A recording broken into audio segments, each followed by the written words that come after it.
Hello everybody, I'm Jack, and this is Raw Tropical Living. Thanks for joining me today. Time for another one of our little weekend talks. I'm pretty excited. I'm going down to Pensacola, spend the night Saturday night, and go to an Earth Day celebration. So I'm shooting this on Friday night, as I'm going to get out of here early tomorrow. Supposed to be some good stuff going on. My vegan restaurant's going to have some things there, and I'm going to meet some people. So that's going to be fun. Today the title of this little reading talk is From Hate to Love.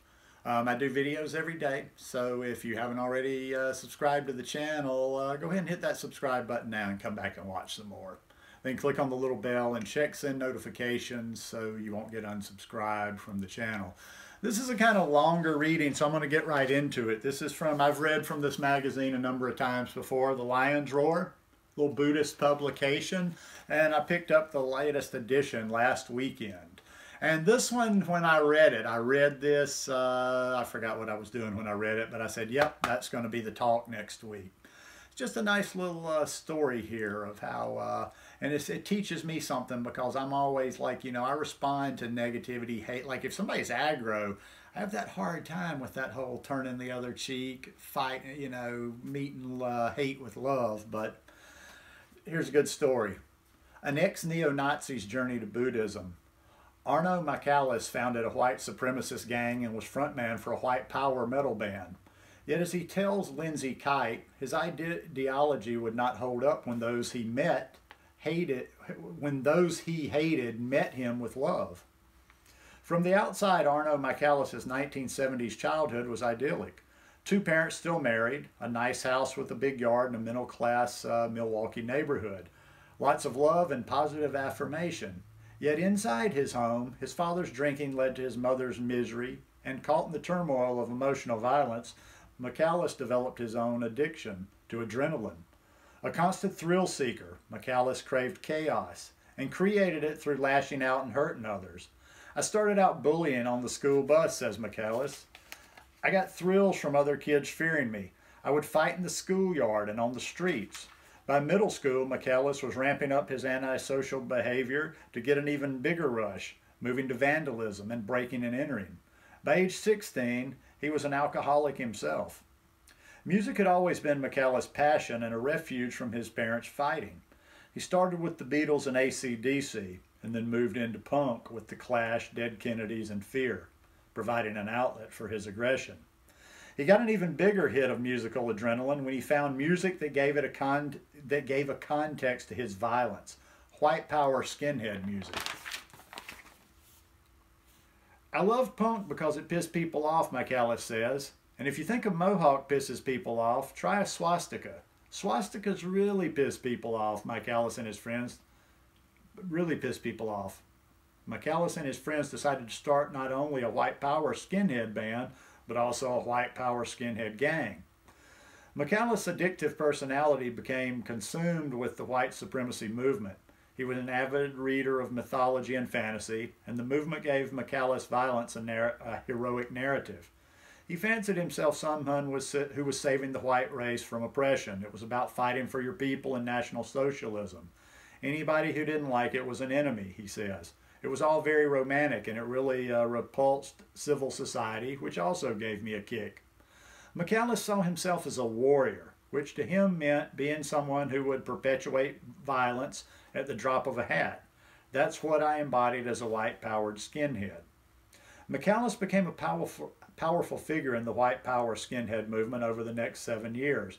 He was a founder of the Northern Hammerskins, a regional branch of the largest racist skinhead organization in the world, Hammerskin Nation.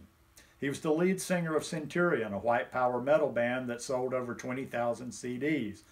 His whole identity was centered around the color of his skin and his race. As we radiated hate and violence into the world handed it back to us, he says, often in multiples of the intensity. But rather than taking responsibility for the fact that we were the ones causing the hostility, we chose to see that as validation for our beliefs. As they banded together against society, often saving each other's lives in street fights, gang members felt a sense of belonging and camaraderie they weren't finding elsewhere. Yet there was also fighting within the group. It was a wolf pack mentality, McAllis says. Guys in leadership positions were constantly under threat from younger guys trying to take over. We had to fight to maintain our position at the top. It was constant violence, super dysfunctional, and codependent. Women in the gang were usually in submissive roles. Their place was taking care of the kids to repopulate the world with white people. Within a few months of starting the Northern Hammerskins, McAllis' best friend went to prison for a shooting. A couple of years later, another close friend was killed in a street fight. Rather than take those things as a wake-up call, we just spun them to suit our narrative and cognitive dissonance, he says. Music and literature that did not support white supremacist ideology was forbidden, isolating gang members from critical analysis of their actions. The gang picked fights with those of a different skin color or sexual orientation. However, their favorite targets were white people they deemed race traitors, especially anti-racist skinheads called baldies, whom they would drive hours to Chicago or Minneapolis to fight. That was how much we needed that violent opposition to validate what we were doing, McAllis says. In a racially divided city like Milwaukee, the gang's prime demographic for new recruits was white kids from schools that were predominantly black and Latino, where they got beaten up because they were white. That was ripe pickings for us to swoop in and place our narrative on this situation to explain it, and then offer protection and power if they joined us, McAllis says. I practiced violence until it was natural, and the violence became who I was, he reflects. I needed it like fuel, and I would beat other human beings to the point of hospitalization to get that hit of adrenaline.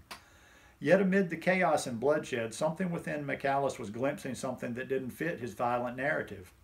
The kindness and compassion of people he considered enemies. Somehow, the elderly black female cashier at McDonald's could see the potential for good in the tattoo-covered neo-Nazi standing in front of her. Spotting the swastika tattoo on McAllis' middle finger, she looked at him and said, "I know you're a better person than that. That's not who you are." McAllis ran out of there and never went back. The purpose of that tattoo was to flip my middle finger with the swastika at people so they'd be frozen like a deer in the headlights, he says. But when she met my hate with such compassion, I couldn't fight back. This was one of the many instances in which McAllis' Jewish boss, lesbian supervisor, or black and Latino co-workers treated him with kindness and compassion when he least deserved it, even offering him sandwiches after he spoke with hate. His parents never gave up on him, even though McAllis says he put them through hell. Maintaining his hate in the face of so many who refused to lower themselves to his level began to exhaust him. But I didn't have the courage to answer that inner voice asking why I was doing this, he remembers. Even alcohol couldn't distance me from the fact that I was beginning to be disgusted by my own behavior. While none of those incidents changed McAllis on the spot, he says they all planted seeds that highlighted how wrong his thinking was. McAllis had a child because he wanted to bring more white people into the world. But in the end, it was because of his daughter that McAllis left hate groups, and because of her that he found Buddhism. He was in his early 20s when his daughter was born.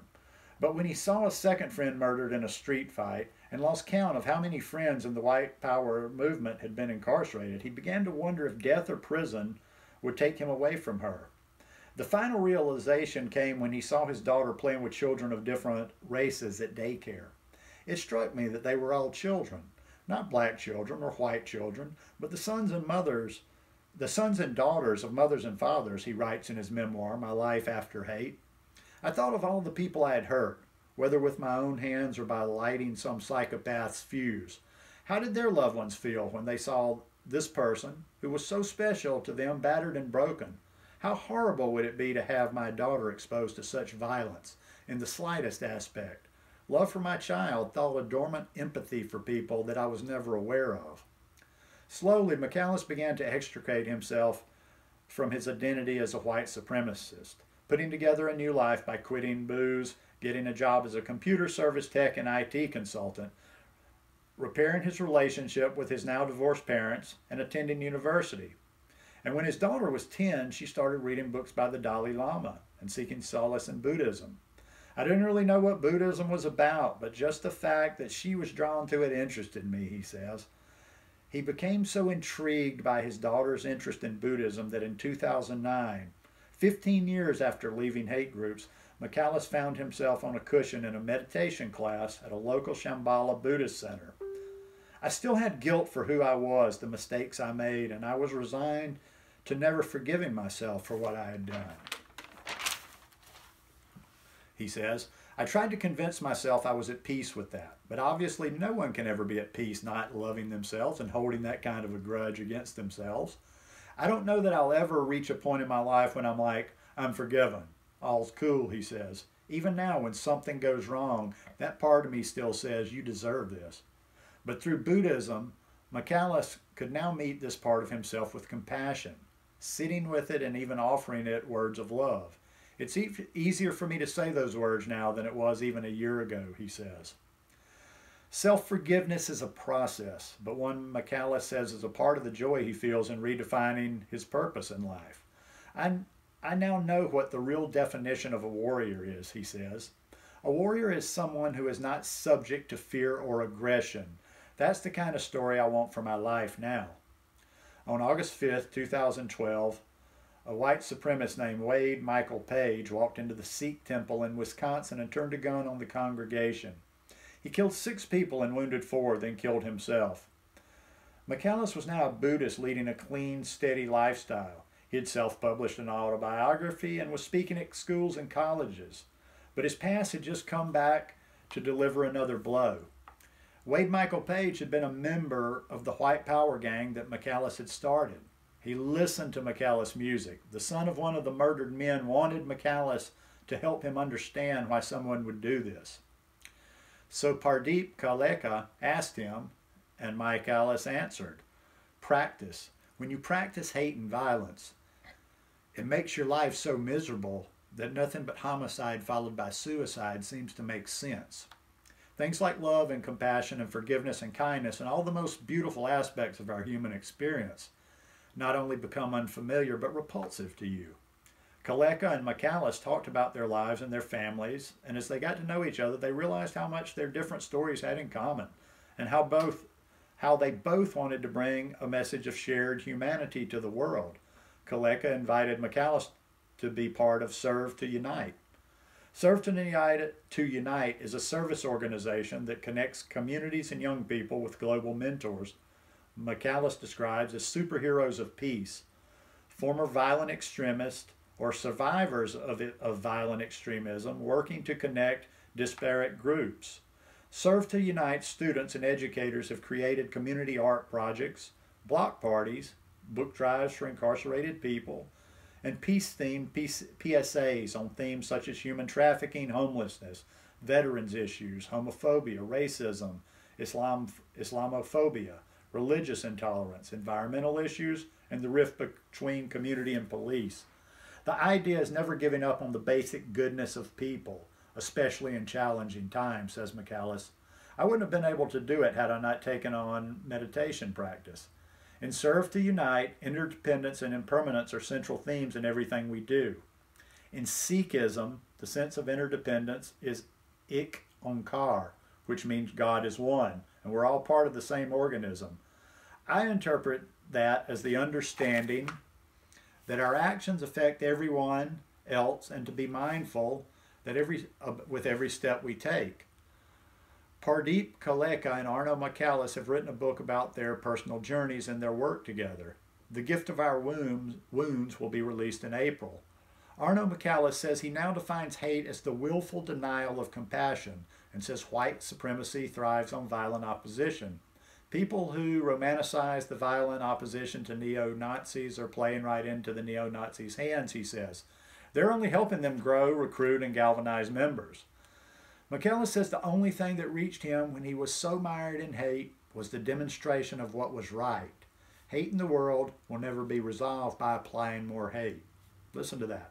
Hate in the world will never be resolved by applying more hate. The simplest and most powerful tool when you're dealing with hateful ideology is to remember that hurt people hurt people. Violence stems from suffering, and people who perpetuate violence of any sort, whether it's bullying in a classroom or a mean comment on Facebook or a world war, the people doing that are hurting. When we are mindful of that, we can respond with compassion, which interrupts the cycle of violence rather than fuels it. McAuliffe says this doesn't mean accepting or approving or not trying to stop this harmful behavior, but it does mean that we do it with compassion so we don't exacerbate the problem by adding our own trauma and aggression in the mix. McAuliffe says he reminds himself of this daily. If someone cuts me off in traffic and I get angry, I tell myself, I don't know why they're driving like that. Maybe their kid's in the ER or they're late and they'll lose their job. That helps me stop the cycle of anger and to have domain over my emotions, my mind, and my actions. He once lived a life steeped in extremism and violence, but today Arno McAuliffe works to overcome hate through understanding, love, and compassion. And although he's a Buddhist, his real teachers may be people like the cashier at McDonald's, the woman who could see the goodness behind the swastika. Change is possible. Change is possible. Hate can be overcome. That's a tough one, though, when you got that hate coming at you to not respond with such. But anyhow, I hope you guys enjoyed it. Enjoyed that reading today. If you like it, give me a thumbs up, and I'll see y'all tomorrow. Love you guys. Peace.